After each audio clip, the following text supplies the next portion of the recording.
I know what you guys are thinking right now. You're thinking, do I buy? Do I sell? What do I do with the memes that are out here? I'm your host, Dr. Dolphinger, Dr. Andrew Dolphinger, and we're here to talk about the value of memes. Let's do it. We're going to look at all sorts of different opportunities for investment out there in the meme marketplace, in the meme world. We're on the Dolphinger Center for Memetic Studies right now. You got a couple of workers here who are making out. It's a shit post. That's all we can go with that one. Shit post. Don't buy. Don't buy. Wouldn't buy. A little secret about me. My answer to the question, would you like a receipt, is based on absolutely nothing and changes all the time. Very relatable and wholesome. I think we can all understand that one. I'm going to say buy on this one. I think it's a strong buy. I think this is the kind of meme you want to exercise, what liquidity you've got. But if you're trying to get meme potential and trying to diversify your meme portfolio, we know there's strength in that. And I always tell people, you want to diversify your meme portfolio. You want old, you want new. You want videos, you want pictures, you want screenshots of Twitter. Spread it out. Okay, here we go. Strong meme, strong meme. We're talking buy hard on this one. This is a strong buy. I'm so proud of this community. I'm so proud of this community. Playing to YouTube Rewind 2018, how awful it was. I wouldn't buy YouTube Rewind 18 if it was someone else's money. My fiduciary duty is to tell people, keep your kecks whenever you see something like that and run. So strong buy there. You know, but I want to talk to you guys, you think about some of the potential in this. The meme curve inverts. We know that short-term memes, if they outpace the value of long-term memes, that's always an indicator for shitpost-based recessions, and we don't want to see things like that happen. We do feel strong on this one, but be careful. Don't dislike it too many times, because whenever YouTube Rewind 2019 comes around, we know what's going to happen. You put too much into it, it's going to be that much harder to be able to push it back down. Good Lord, what is happening in there? Old reference to one of the greatest memes of all time, strong buy, long-term investment type buy, steamed hams. And of course, you tie it in with a large fan base like Lord of the Rings, you're going to get some strength out of that. 69 shares. Good Lord! Very good meme right here. Playing to the president. Slight mocking, not too much. It's not going to alienate an entire base. Everyone's going to be able to look at this meme and say, I'm buying. I'm buying Trump memes, and I'm buying subtle mocking Trump memes. Sam Hyde, very good. Sam Hyde threatening you, even better. Yeah, I'm going to say sell. Hard sell on that one. Oh, Jesus, 182 shares. It must inspire people. No, I see it now. I see the viability and the potential in it. I think this is one of those instances where you're like, how could people love this? And then you recognize the community in it. Everyone's been there. We've done that. That's why it's a meme. That's why it's transcending the value that is initially seen in it, because you know what that feeling is. And I'm telling you, things like this, that's hot. Oh, that's hot. Now, I know you guys are probably looking at this thinking to yourself, well, who's this guy? What does he know? I've been in the investing community for memes for some time, meme investments. I got to tell you guys, I've seen a lot of potential and a lot of success with some of the things I've just seen on this page alone. Get out of here. Hope you've enjoyed. And by the way, subscribe.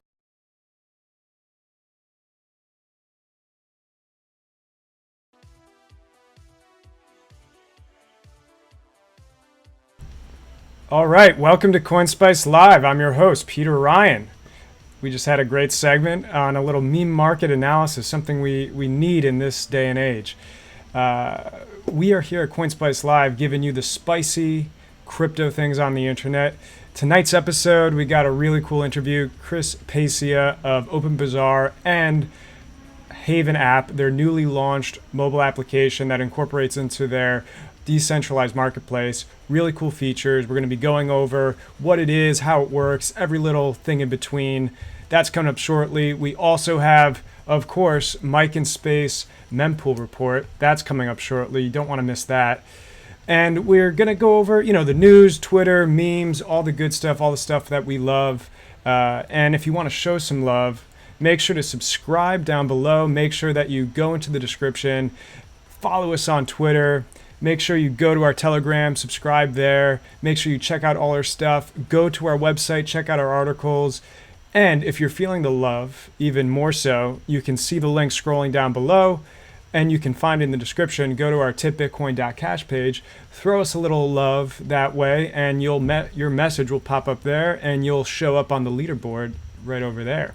And unfortunately, we have a little technical difficulties going on with the Spice chat right now. So as of right now, if you want to get on the screen, if you want to, have your message seen by all on this very popular live stream, make sure you send a little BCH and it will pop up right above my head. So awesome, guys. Let's get started. So let's jump right into it.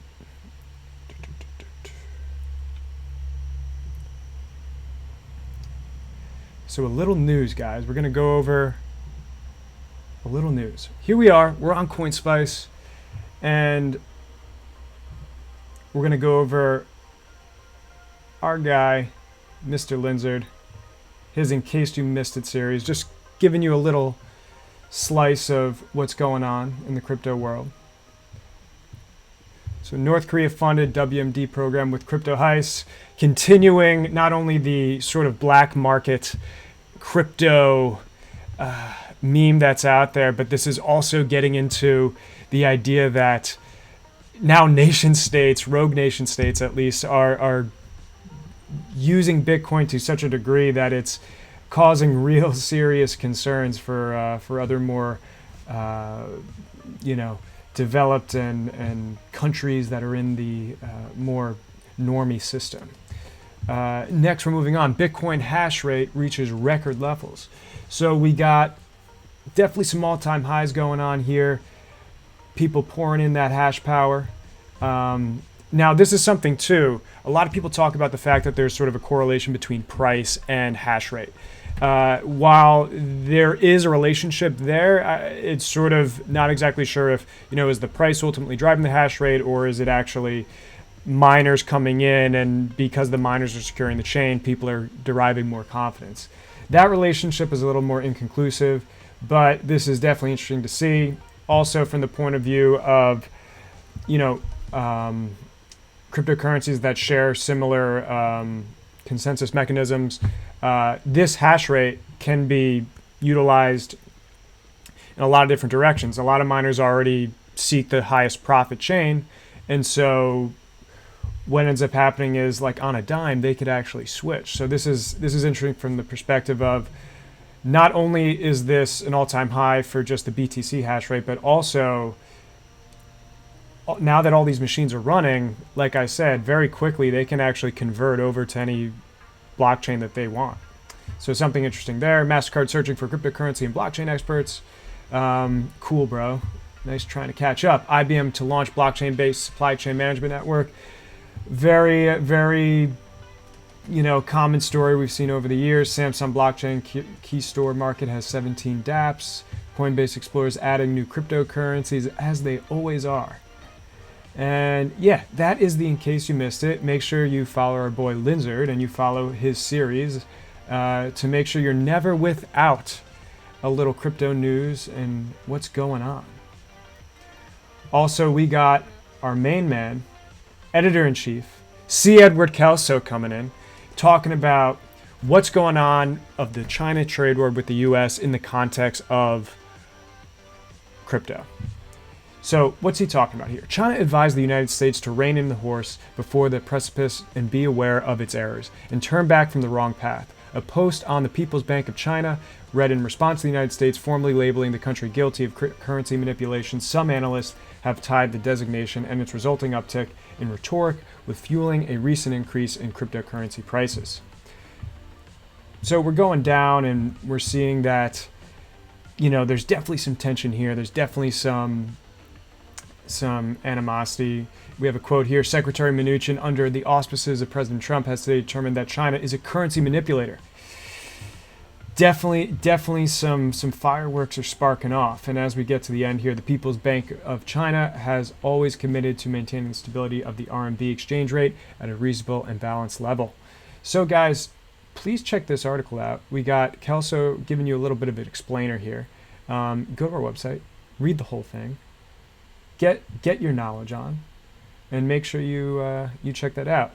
And last up for the news section right now, jumping in, we got a nice op-ed here by our guy, Yonald Fuchball. You guys may have seen him last show. He was on talking about Cash Fusion, Cash Shuffle, all the cool privacy tech that he's enabling on Bitcoin Cash. He's writing here, op-ed, really less of a technical deep dive and more of a call to arms and explaining of why privacy is actually so substantial and so important when it comes to cryptocurrency and the larger goals that we're trying to achieve. So here he goes on. He talks about what's going on with the current state of the industry in regards to privacy. He goes down, explains his reasoning, why privacy is good, and why also this isn't a affront to law and order. And he lays out his reasons, 1, 2, 3. Definitely go into that, read it. And I just want to specify how he ends it here. He ends it with a quote from Benjamin Franklin. As a famous U.S. founding father said, "Those who would give up essential liberty to purchase a little temporary safety deserve neither liberty nor safety." Bitcoin inherits the sentiment that gave birth to the creation of America, perhaps more significantly, the embracement of personal sovereignty. The founders fought for the freedom to not have their economic activity garnished by the tyrants an ocean away, or by occupying soldiers invading their colonial homes. In the same spirit, Bitcoin seeks to move the world forward into the next stage of sovereignty. Privacy solutions ensure the modern-day counterparts of occupying tyrants are defeated once again. So, beautiful way to end it. Very, very succinct, very compelling. Jump into this article. Please go to our website, read the whole thing, see how he outlines why privacy is so important. Again, he lists out these reasons, bullet points, very clear, very to the point. Yeah, guys, so make sure you go to CoinSpice, get your knowledge, get your daily dose, not only your daily dose, but get your hourly dose of what's going on in crypto. So, all right. And also, I want to show you guys a little thing going on here. We have a new page called Learn. This is the Bitcoin Cash resources page on CoinSpice. It's going to be updated way more as we go on day to day, week to week, month to month. But right now you can see we have links for you regarding the history of Bitcoin. White paper, of course, Satoshi's emails, his forum posts, timeline going even deeper in general into, the history of cryptography, really exploring the things you need to know to make up your foundational knowledge of Bitcoin and cryptocurrencies and this whole movement in general. So definitely check that out. We'll be adding there. If you guys have any suggestions, definitely hit us up on Twitter, hit us up in our Telegram, hit us up wherever. Comment down below even. Make sure, do that. Comment down in the YouTube comments. Make sure you throw us some suggestions for, hey, what would be good to include in the Bitcoin Cash resources page? We want to make sure that not only we're giving you the up-to-date news that's going on in real time, but also something that is really, substantial, that doesn't, kind of expire as the news cycle goes on, and that is always there to provide value for you guys. So please check that out. Another good thing about what CoinSpice is doing is that we got the Spice Letter, boys and girls. If you subscribe there, you'll be able to get your weekly newsletter of not only what's going on in terms of all our content, but exclusive content that we're only putting in the newsletter. And by exclusive, I mean exclusive. Here we have the first newsletter we sent out. It's awesome. You have Cia Recalso coming in, having his take, his exclusive take in that newsletter about what's going on with the Bitcoin Cash fork anniversary, his thoughts, only there in the newsletter that you can get. Make sure that you keep up. If you miss some of our content, our articles, our podcasts, our videos, and of course, last week's Dank Meme of the Week, Mr. Shifpo, won that round with this very dank meme. And guys, make sure you show us some love on our shirt store. Definitely buy that. So not only subscribe to the newsletter so you can get all this great stuff, but also check out the store, add some spice to your life. There's awesome styles to get, and guys, it feels great. I'm wearing it right now. It's the most comfortable t-shirt I've ever owned. Definitely pick up one. Go to the store. It's right on the homepage. You can find it so easily. Look, it's right there. It's the first tab, everybody. Go to the store, check it out. Everybody loves it. So we mentioned the dank meme of the week as well. So now that we're sort of still in the beginning of the show, I want you to go to this Twitter post I'm about to type out. Real time, guys.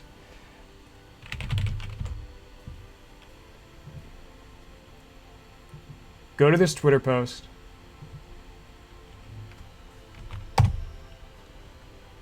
Post some dank memes. Ooh. Don't want that.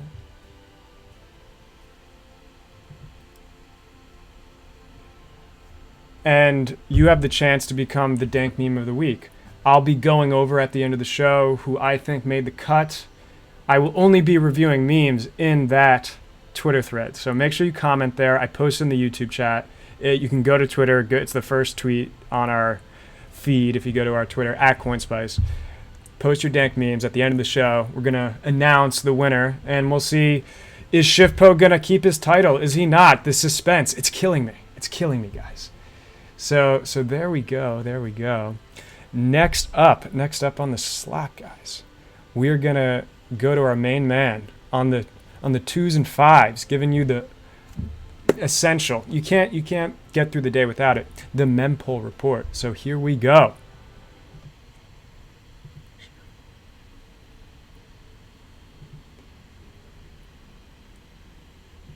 Welcome to your daily mempool report. I'm your host, Mike in Space. If you need help navigating an unpredictable fee market, you've come to the right place. So off the top, I want to give a shout out to the Hungarian underwater rugby team, sponsored by Bitcoin. Everybody in the mempool! Like that one, man? Now let's take a look at the forecast. Well, as you can see, we're trending upwards towards 300 to 400 Satoshis per byte. This could be due to a multitude of factors. However, we strongly suspect it's related to this Dan Heddle tweet. He's really dialing up the FOMO on this one, sure to create a lot of on-chain activity. Better get those lightning channels open before you get priced out completely. Now, a lot of people have written in asking about the fee market and how it relates to the mempool, so we wanted to get an authority on to walk us through it. Please welcome Greg, who bills himself as a fee market expert. So Greg, why is a persistently full mempool desirable? Well, a full mempool ensures that there is constant fee pressure to get into a block. As the subsidy disappears, we're going to need higher fees to continue incentivizing miners to mine blocks. That's fair, but couldn't we have a greater number of small fees in a bigger block rather than a few very big fees in a small block to replace the subsidy over time? In this way, getting into a block would be a lot more predictable for end users with less likelihood of getting stuck in the mempool. The larger that we make the blocks, the more difficult it will become for the average person to validate the entire transaction history from their home node. What's that? It represents financial sovereignty. With this $30 Raspberry Pi, even the poorest of person can validate the entire transaction history of the blockchain without depending on any third parties. So they can validate all the transactions they're not making because they can't afford the fees? Pop the champagne, motherfuckers. Back to you, Peter.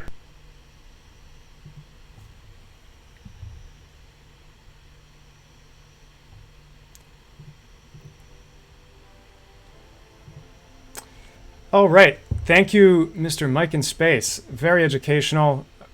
And again, guys, we're always bringing you the best guests.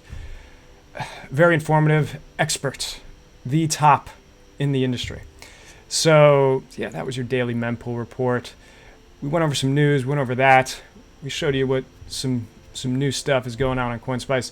Now what I want to do is take a little dive into Twitter. I want to explore some things I was thinking today, some things that other people were thinking at me. So let's take a little dive just to check that out. So here we are. We're on my page and scrolling through.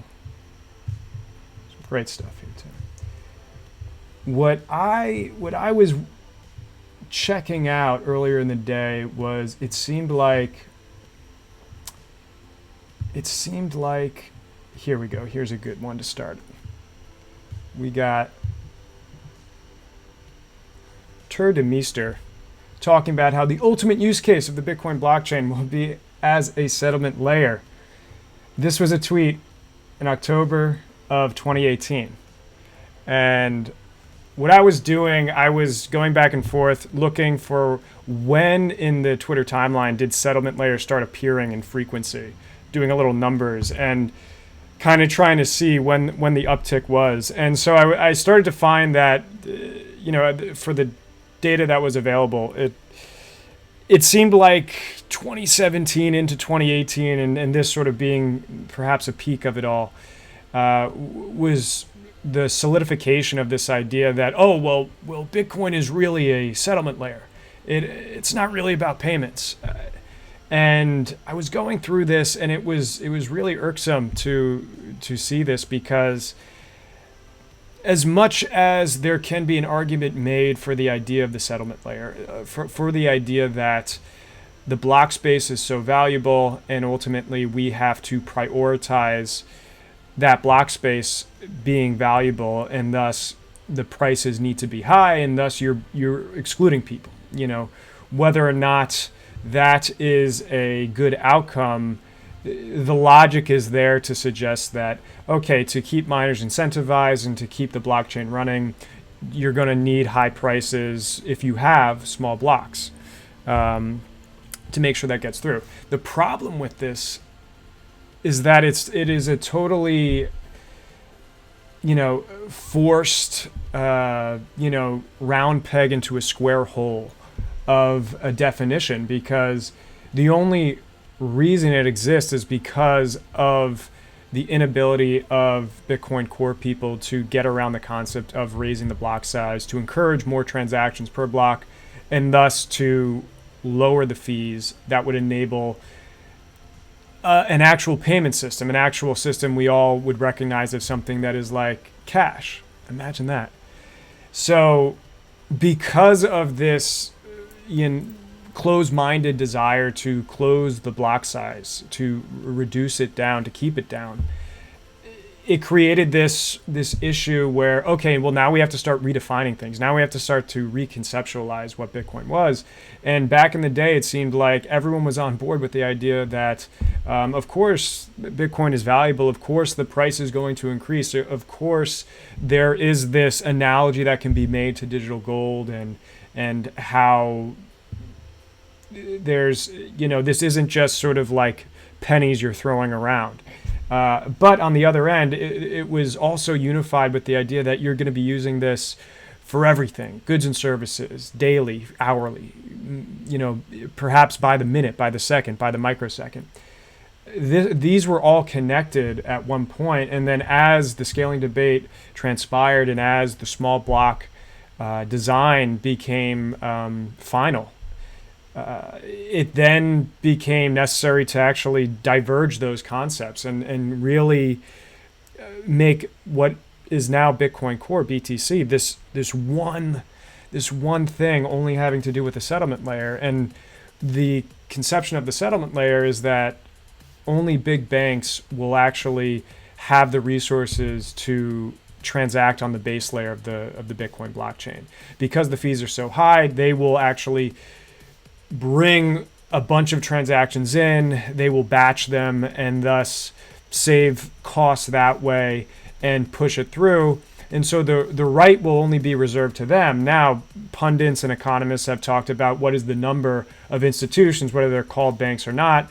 Some have said a few thousand, some have said in the tens of thousands. Right now, the modern day equivalent for the traditional system is called Swift. And that has in the anywhere, hundreds of, let's say 100,000 institutions that are on there. It's not necessarily you have to be a bank, but obviously there's many regulations and costs associated with that. So now we get back to this idea of, okay, we're in this settlement layer concept, and that is just not what Bitcoin was supposed to be. And thus we have Bitcoin Cash, on the other hand, that's saying it's, okay, if you guys want to do that, go right ahead. We're going to prioritize the cash feature. And, we're going to try to keep that idea of Bitcoin alive. So then we go through here and we even see here Bitcoiners like Tone Vase actually endorsing the Fed's new payment system that they're trying to roll out for real-time payments, as a way that actually can compete with other cryptocurrencies like BCH, LTC, and whatever else. So you have Bitcoiners actually supporting what the Fed is doing that are in the BTC camp. It's sort of interesting to make that note, as there does seem to be, with the dichotomy between settlement layer and digital cash, there's also this sort of, hardline libertarian thinking and almost, libertarian thinking taking a back seat, or taking a more shallow conception, and almost, I think the correct term to use is neoliberal, to best describe what BTC represents, something that can give vocalization to libertarian viewpoints, but also very much sort of corrupted and hollow inside. And so here's another thing to look at. What is the Bitcoin white paper title? It's about a cash system. Again, what is our buddy Tor? Mr. Tor, great name. What is he saying? He's saying it's a settlement layer. Anybody see settlement layer there? So here we have, Bitcoin Cash trying to, again, keep the idea of digital cash alive. Again, here's a company like PayPal compared to Swift, financial institutions that are on there describing there's a difference here. There's a difference in how these systems actually work and end up. And what's important to note that I want to end on in this Twitter tirade that I'm doing is just this idea, and I know people are going to probably disagree with me. I'm cool with that. Bitcoin Cash was very accommodating during its fork by appending its name, while BTC caused all sorts of confusion by not renaming to Bitcoin Core. Yeah, I'm being a little provocative. But my point here is just to elucidate the idea that Bitcoin is a concept. Nobody owns it. No one has the trademark, even though companies might try to do that in the future. Watch out, Lolly. You have different groups, people that have been a part of the Bitcoin community for years before there was even this idea that there would be all these forks or all these other cryptocurrencies. And, if they split, and also they're sharing a lot of the ideals, they're importing the code repo, they're importing the ledger history, they're sharing a Genesis block, a lot of different criteria you can list. They're keeping the principles of, fast, digital cash, the product market fit, what the targets to get to for this. If they're doing that, I think there's a good argument to be said that in terms of the branding, in terms of what you call this thing from a zoological framework, it's considered Bitcoin. And I think that as something of a minority, Bitcoin Cash did a very accommodating thing by appending the name. And even with that, it was attacked ruthlessly by the BTC camp, and even sort of projected that, oh, you're causing all this confusion. When I think there's a very good argument on the other side to be said that, well, if you guys are saying there's confusion, well, how about this?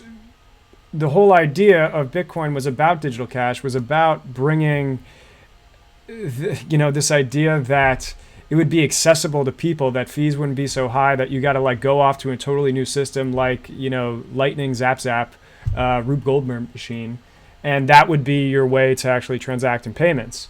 And, what actually that turns into when you have the integration between, well, how do you actually get on there? How do you actually open a channel? Do you have to use a transaction on the base chain of Bitcoin to open a Lightning channel? Well, if the fees are super high, if we get to a point where it's $500, $1,000, $50,000, it's not really a joke if you do some of the math out for this.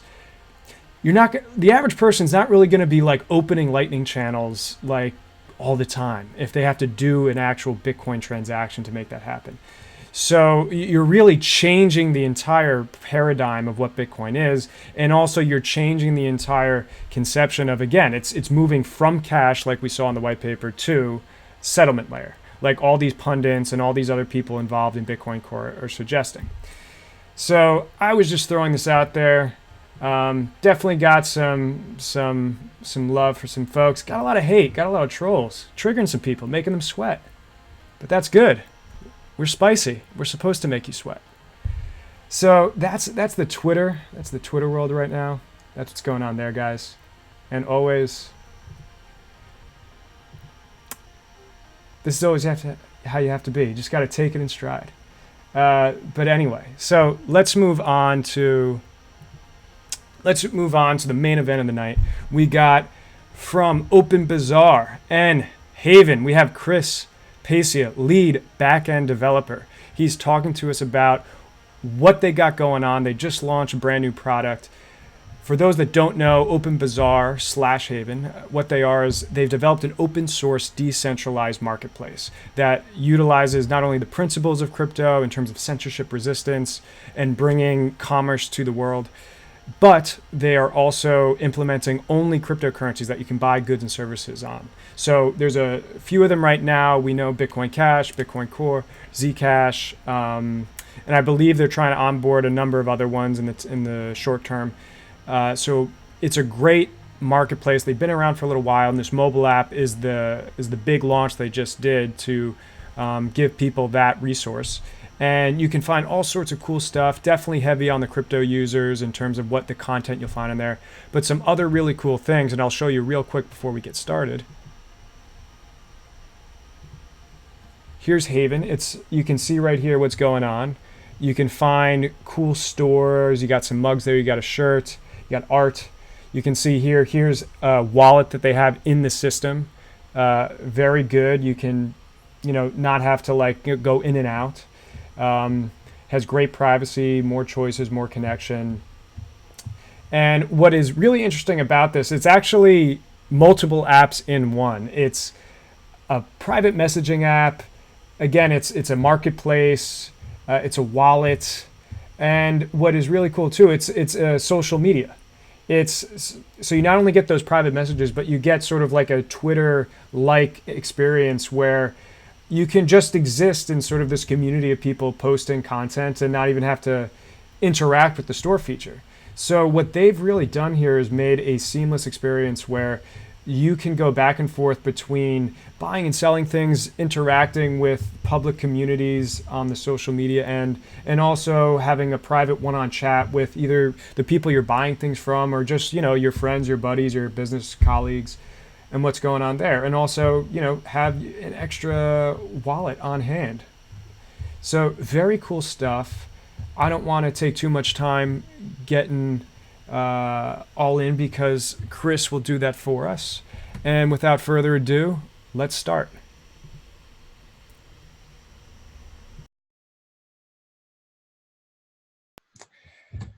All right, we are joined by Chris Pacia, and he's the lead backend developer of Open Bazaar. And more interesting for the time window we're in, the recently launched mobile app for Open Bazaar, Haven. So how you doing, Chris? Why don't you tell the crowd a little bit about yourself and the project that just got off the ground? Yeah, thanks for having me. I work on Open Bazaar. It's we are a peer-to-peer e-commerce marketplace. So Open Bazaar up to this point has existed primarily as a desktop application, so something that you kind of download and install on your desktop. And so we are trying to get some more exposure to other devices, things that people are more, use more frequently. So for a lot of people, downloading an app is kind of a barrier to entry, unfortunately. I mean, it's not, you wouldn't think so, but for the average user, if it's not like in the web or on a mobile app, it's something that they're less inclined to use. So Haven is the name that we're using for the app on mobile devices. So this is a mobile app that has launched for both iOS and Android. It's named Haven, but under the hood, it's running mostly the same Open Bazaar code that the desktop is running. Cool. And what cool features can people find on the app versus maybe just using the desktop? Yeah, so there's the desktop. Uh, well, um, the mobile app has all the same features that you're going to see on the desktop. So you can even sell stuff with it. There was a time where we kind of were contemplating just making it like a buy only type thing, but then we went with like the whole feature list from regular Open Bazaar is available on Haven. And in addition to that, there's some other kind of experimental social features and stuff, kind of something you might see on like WeChat where you can like make posts and there's sort of a feed and you can like other people's posts. It's kind of a way to interact with other people, help promote your content, and say like, hey, I'm selling this, and then other people can see it on their devices and it shows up in a feed. So stuff like that's pretty cool. I think we've got some other ideas that we're kind of, experimenting with in that regard, and, content related. Haven is a little bit, I should say Haven is more of an OB1 property. So our company I work for is named OB1. And, we make Open Bazaar, and Haven, obviously. Open Bazaar is a bit more of just kind of a pure open source app, whereas I think Haven is a little bit more of like brought to you by OB1 type thing. So it's kind of like an OB1 branded version of Open Bazaar, I guess you could say. So with that, we can maybe do some things that are more challenging to do and maybe in more pure peer-to-peer context, like in the regular Open Bazaar experience. Sure. And why was now the right time to launch the app? We've been trying to do this a while ago. I mean, we would have liked to have a mobile app out the door, and when Open Bazaar first launched, it's just, technically challenging. How do we do it? How are we going to make it work? It actually ended up, this is one of the very few apps that's actually running IPFS on a mobile app. And there's one or two others. I know like Textile Photos is in beta, like a closed beta. But so getting IPFS to compile and run on a mobile device is pretty big, especially considering there hasn't been a whole lot of effort put on, let's say, the IPFS side. Not that they don't, I mean, they have their hands full working on a million different things, but like mobile is something they're definitely interested in supporting. But it's kind of interesting that like it's been more of like community of IPFS users that have kind of taken the lead on that and figuring out, what it takes to compile it to mobile devices and run it on there and that sort of stuff. Sure. And for definitely those that are out there that are coming to Open Bazaar and Haven for the first time, could you just walk through exactly how the system works and what is the benefit of using the specific system? Yeah, so it's a little bit, if you're familiar at all with kind of BitTorrent, this is kind of a little bit how IPFS works. So you can think of, you have a store that has some content in it, like listings, and there's images related to those listings, and you have a profile for your user. And all that content is seeded onto the network. So you think of when, in like the BitTorrent parlance, when you seed a file, you essentially make it available to other nodes, and then anyone can then download that file from you, and then the more people who are seeding it, the more available it is. That's kind of how Open Bazaar works. So when you start seeding your store content, anyone who downloads your content, they store it locally and they become a seeder of your content. They essentially reseed it. So the content starts replicating across this network in that fashion. So that's kind of how it works under the hood. The benefit there is this creates a more robust network than just like a normal server-based model where if you take the server offline, that's it, your store is gone.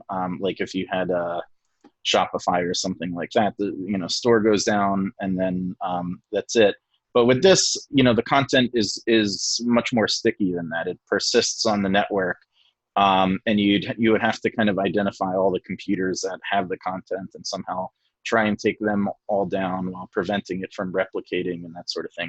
So the idea is to bring this concept of censorship resistance from, that we see with like Bitcoin, cryptocurrency world, kind of bring that to the idea of a marketplace where people can, sell pretty much, whatever they want. Unfortunately for us, there's some more restrictions on the mobile app, and just in terms of what we can do directly, just due to like Apple's policy, particularly Apple. I think Google's a little less, less strict on this stuff, but Apple is kind of like Nazis with their system, and so it was pretty hard to get it actually approved by Apple. So that's why, I mean, Haven is probably a little bit more of a curated experience than you're going to find on the Open Bazaar desktop, just because it has to be for them to allow it onto their system. Otherwise, they just would say no. Mm-hmm. And so you mentioned the cryptocurrency usage there and how you want to parlay the principles into the marketplace. And what is unique also about your marketplace is it's cryptocurrency only. There's no fiat. There's no traditional payment processors that are embedded within it. So can you talk about which cryptocurrencies are currently there and what you see going on in terms of the usage of each one, and maybe if there's one getting used for one category of goods and services versus another? Yeah, I don't know if I have that fine-grained of information. Maybe our other guys would know more about what's used more frequently. I think Bitcoin BTC is probably still the one that's used most frequently, believe it or not, despite fees and stuff. But yeah, we did. Open Bazaar was really kind of designed around just Bitcoin very early on, and I frankly didn't want to make it like a multi-coin architecture where you accept other coins, because it's a lot of work development-wise, and also I feel like it's just either the UX is just better if there's only like one, and people that they got to worry about multiple choices and which ones do I want to take? How do I turn this into dollars and that?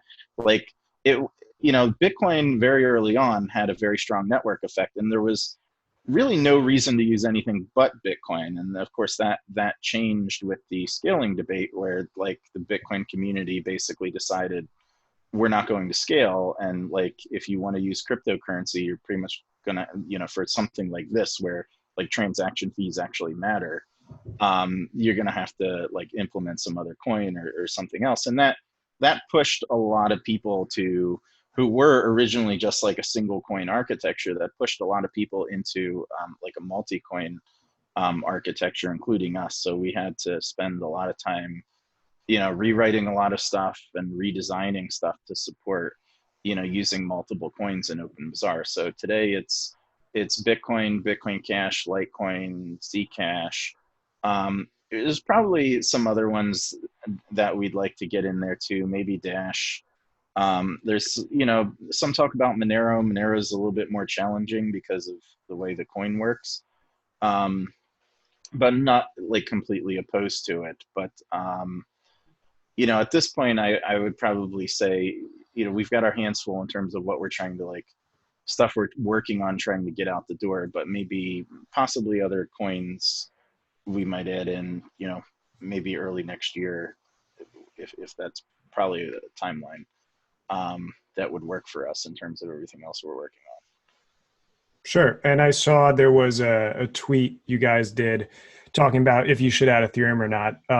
Oh yeah, I forgot to mention Ethereum. Yeah, so we are working on Ethereum. It's that's been under active development, and Ethereum is another one like Monero, where it's so much different than everything else that really kind of messes everything up. So like, Ethereum, all the other coins use 64-bit integers, for the value of the coins. And then, Ethereum uses big integers, big ints.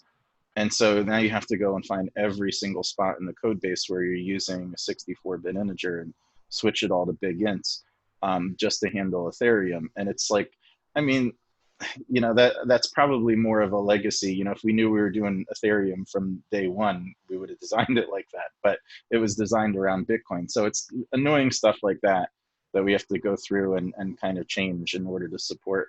Ethereum, and then Monero is, like a different animal. But that's kind of the only thing that's been holding up Ethereum, and hopefully we're not too far out from getting it from getting Ethereum. Sure, sure. And then for coins like Ethereum that have the token capability, so once you figure out Ethereum, is it pretty simple then to onboard, the entire universe of tokens on top? Yeah, that's how it's being designed. So yeah, once Ethereum is in there, then other tokens like the DAI or something like that can be used. And adjacent to that too, with the advent of SLP tokens on BCH, is it actually easier, considering what you just talked about with the big ints, to integrate the SLP tokens into the system?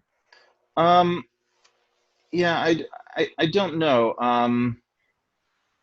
I'd have to think about it in terms of how that would work.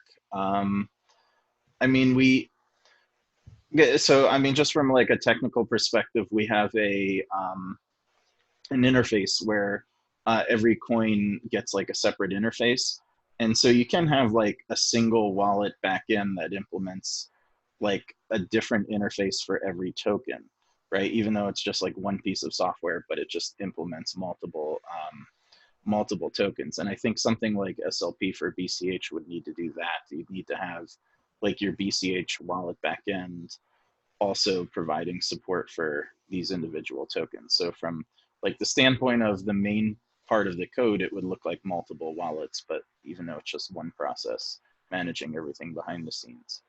I think that would be feasible. Cool. And then for the rest of the Open Bazaar / Haven roadmap, what are you guys thinking about in terms of the next couple months? What you want to get accomplished in the year, future launches, and what you hope to gain from your user base. Yeah, one thing that we've been, it's challenging when you have this kind of peer-to-peer network and you have all these nodes running on different types of machines, different types of networks. It's hard to make everything like super robust. And Open Bazaar works and Haven works pretty well most of the time, but we want it to work well like 100% of the time without issue. And so that's kind of been a lot of the focus on us, my part on the back end is trying to, make it so it's like, lights out reliable, you don't have to worry about anything. And so I'm hoping like kind of by the end of the year, we'll have something there that it's like, it's perfect. And then, I mean, from like, so, I mean, that in and of itself is kind of like a big win, and that'll free up a lot of us to start working on some other stuff like features and everything. So, I know one of the things that we've wanted to work on for a while, which kind of goes into the coin architecture that you just mentioned, is making the coins function as like plugins. So if someone wanted to create, let's say, a plugin for an SLP token or something like this, they could do so, and it would just be a matter of like installing the plugin, and then you get your coin in Open Bazaar. That's something that we definitely want to get to at some point. As far as Haven features go, I'm not terribly sure. I know that we have plans to do more with like improving the like browsability of products and just having like better algorithms and stuff for bringing interesting content to the front, so that you can stuff that's more relevant to you is brought forward. And hopefully we'll get that, and hopefully some of that stuff will kind of trickle into Open Bazaar as well, or the Open Bazaar desktop app. We also have another thing that we've started work on, probably a good amount away, but we also want to get it on the final platform we want to get it on is the web. So the JS IPFS, they have code that like completely runs the whole peer-to-peer network in the browser, right? So it's just giant JavaScript files. The whole thing runs in the browser. So like it would be ideal for us if we could build a full Open Bazaar node that is running entirely in the browser. So, and it's a peer-to-peer node. So you get like all the benefits of using that you might otherwise get from the desktop app, but you get it from running the code on your computer.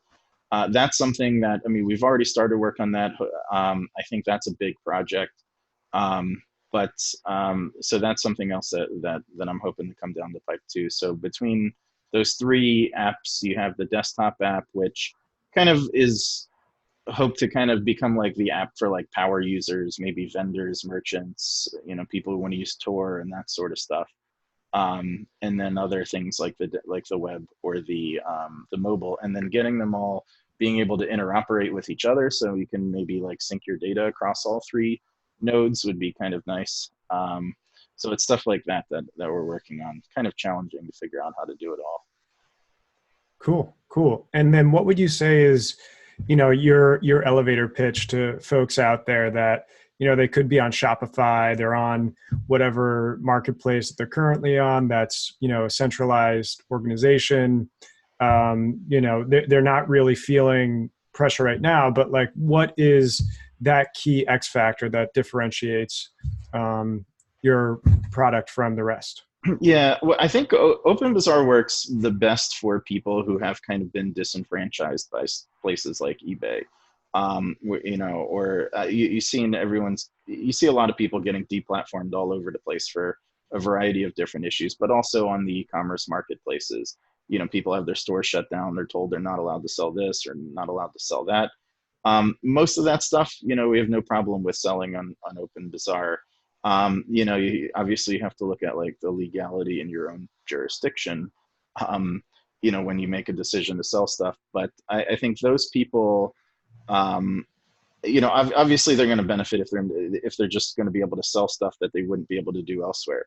For people who aren't in that category, where you've got stuff that like, eBay just doesn't care whether you sell it or not, like it's perfectly fine for them. Even there's a benefit to OpenBazaar in that because it's a purely peer-to-peer network, there's no middleman taking fees, right? So eBay's right off the top, they take 10% of your sales, and then, PayPal is taking more. We don't take anything in OpenBazaar. Couldn't take anything if we wanted to. So, in a perfect world, if we have everyone migrate over to OpenBazaar and we get the platform ready where it can handle that, you're just it's just totally cutting out the middleman, and there's just no reason to use, these other platforms. And you're going to have it as a vendor, you're going to have huge savings. The challenge there, of course, is it's building like a two-sided marketplace. It's trying to get, the buyers and the vendors to come together at the same time, so that, vendors put their products up and they're able to get sales and this sort of stuff. So I think that is hopefully going to be solved just by continually iterating on the app and making it work better, and getting it to be the same type of quality that we see from like an eBay or an Etsy, in terms of like the ease of use and how intuitive it is and how reliable it is. And there's always going to be that little bit of a barrier there with the cryptocurrency. But that's the same barrier that every other app has in this space, is to try and overcome that, from like a user perspective, and try and market this to people. But there's definitely benefit from, if you're a merchant, to checking out OpenBazaar, especially as we continue to improve the app and we kind of make it, get more towards the same expectation that you get from, or the same experience that you might get from a Shopify or something like that. The buyer side, it's a little bit harder of a sell on the buyer side, because certainly you're likely to find unique stuff on OpenBazaar that you might find elsewhere, but it's kind of a little bit of a hard pitch to tell people like, hey, buy your stuff on OpenBazaar rather than Amazon. So I mean, the market right now for us is mostly cryptocurrency enthusiasts, and I kind of hope to broaden that over time, and move out into more mainstream people as this thing starts picking up. Yeah, and it seems that definitely one of the unique differences that you guys bring to the table, especially from the buyer's perspective, is that you do have the social feature. You have this community where people can just like post, the equivalent of a tweet or whatever through their feed, and kind of can only exist in that realm. And then when they feel like it, they can pop over to the shop and see what products they can go purchase. So that seems like a nice mix there.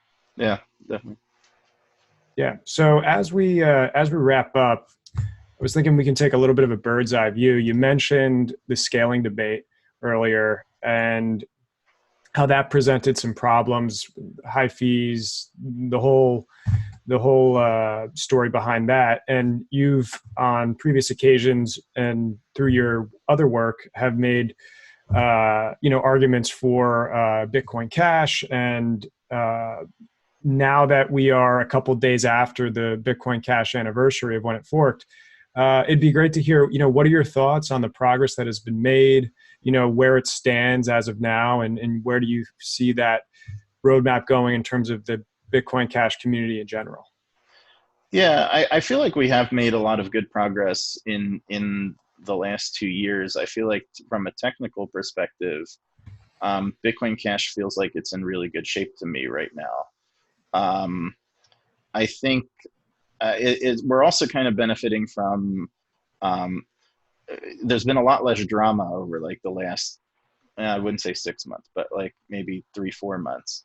Kind of a lot less drama. And so I think you're starting to see the community focus more on like adoption and trying to get people to use it, which is great because that kind of means, the software and the protocol and stuff like that is kind of where it needs to be, at least right now. Certainly, if we onboard 1 million people, it's not where it needs to be, but we, it's for where it is right now, we've got a lot of room to grow, before we run into any, serious bottlenecks or anything like that. And so I think, not having drama, getting rid of the people who are causing the drama in the community, which is kind of what happened. And being able to focus on things like adoption and growth and trying to, like I said, we have this room to grow and essentially make use of all that room that we have. Yeah. And if you could filter out one aspect that the community should, really focus on, what exactly do you think that is? We've had some people on that talk about, privacy being the next step we should try to focus on a lot, or again, other sort of more application related steps. So what are your thoughts in regards to, if you had to pick one, what would it be? I think it would be adoption at this point. I think there's definitely some interesting stuff related to privacy that can be done. Some of it is very technical and would be very challenging. We do have some easier stuff like the cash shuffle stuff that came out that people can use that, and getting that kind of more, in wallets by default and that sort of stuff. But I think just from this standpoint, I think I feel like it's kind of, time to get people using it as much as possible to get as many merchants as we can on board and to get people using those merchants and finding ways to incentivize people to do that. I think that would be, and from a growth of the community and a growth of the system, I think that's probably number one at this point. Cool. Well, there it is, adoption. So I want to thank you, Chris, for coming on, and this has been the interview. Thank you.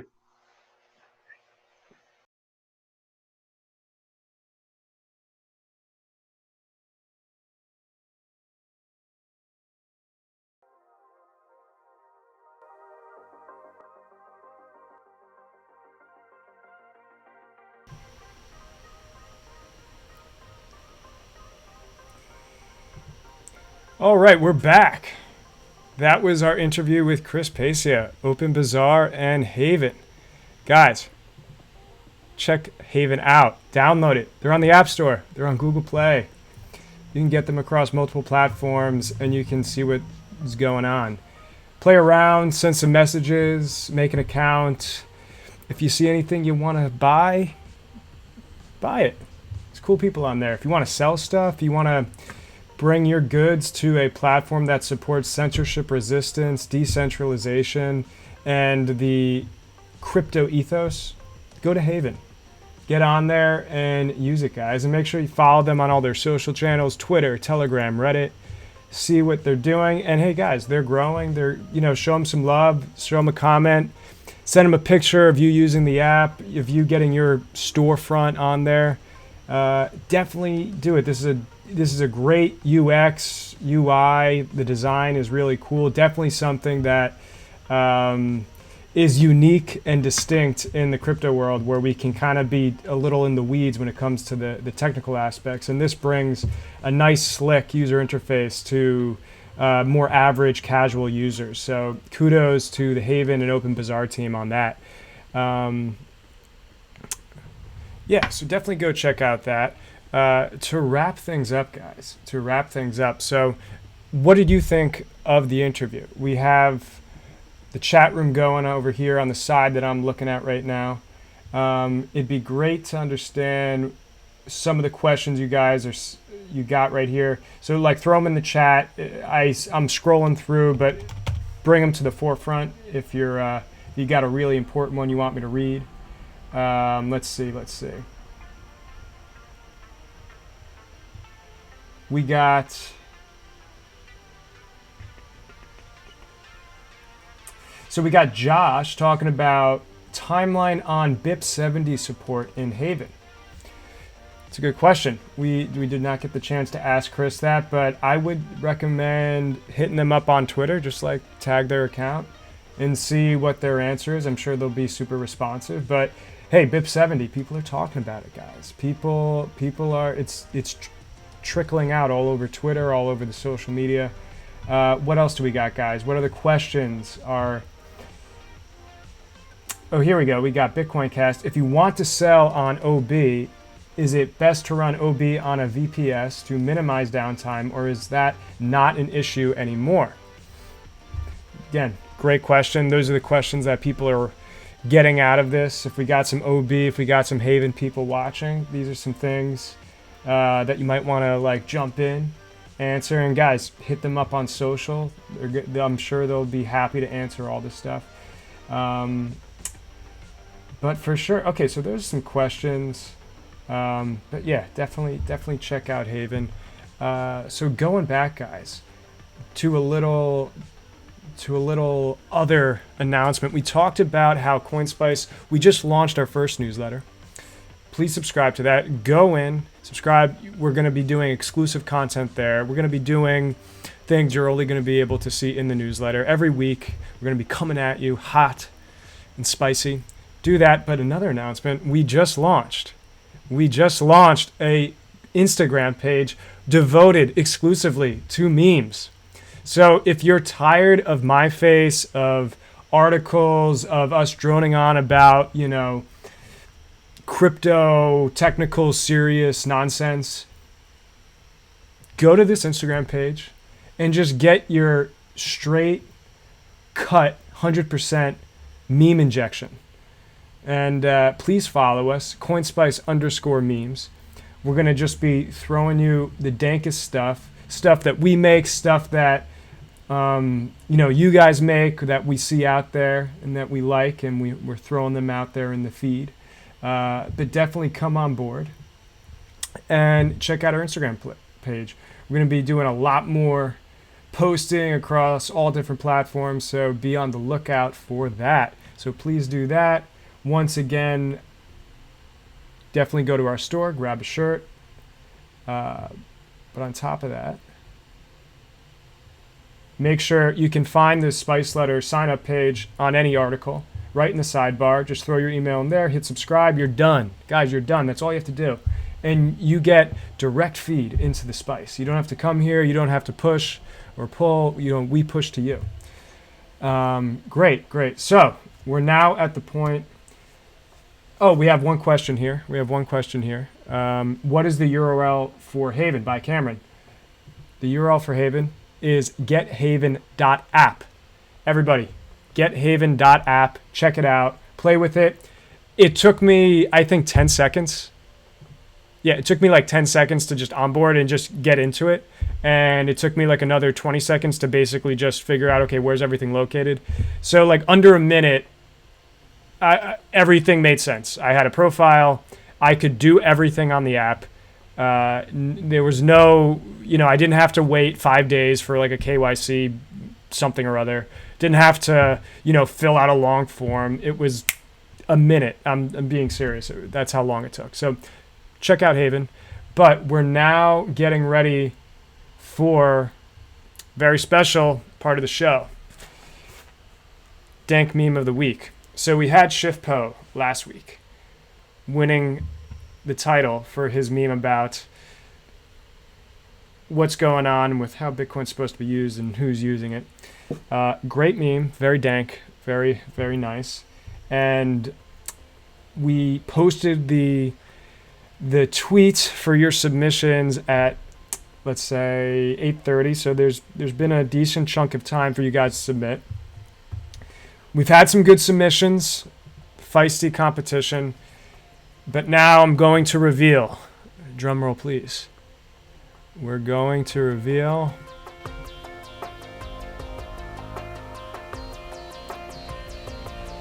Calvin Tran coming out. Not exactly a crypto meme, but a dank meme nonetheless, talking about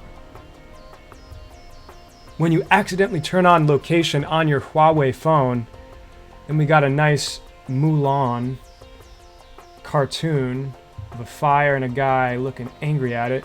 Subtitle, now all of China knows you're here. Very dank meme. Relevant. Hong Kong protests going on. China cracking down. Very dank. Topical. So this week we have Calvin coming in at Dank Meme of the Week. So everybody check that out. All right, we're back, guys. We're back. So that was today's show. We saw in the opening some meme market analysis, cutting edge stuff from our guys over at the Dolphinger Center. You can follow them on Instagram. They got some great stuff there. They prioritize on the scholarship of memes. Follow them. We then talked about the news, talked about what's going on. In case you missed it, check that out. China trade war, talking about the Federal Reserve new payment system. Then we moved on to what Mike and Space had to share with us regarding the daily mempool report. And then after that, we moved on to a little Twitter back and forth, a little nonsense that goes on through there.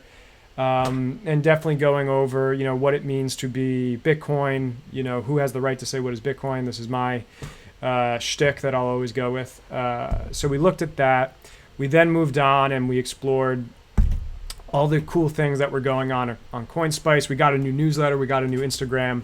Definitely check all those out and make sure to subscribe to our YouTube channel if you have not already. Make sure you follow us on Twitter. Make sure you subscribe to our Telegram news channel. And make sure you check out all the cool things we're doing across those platforms. You can even buy a shirt if you guys want to. And once again, I'm wearing it right now. And it is not only the best looking shirt I own, it is the comfiest shirt. And who doesn't want to be comfy or cozy? So definitely check all that stuff out. And now, it's been tough, but I want to finally, it's been a while, but there's a special guest that we've been trying to get on, and he's been very elusive. He's being elusive right now. One moment. Here we go. One moment, please. There we go. So, after many different times of trying to get on, I now want to welcome to the show Mr. The man from the Tron Foundation, Mr. Justin.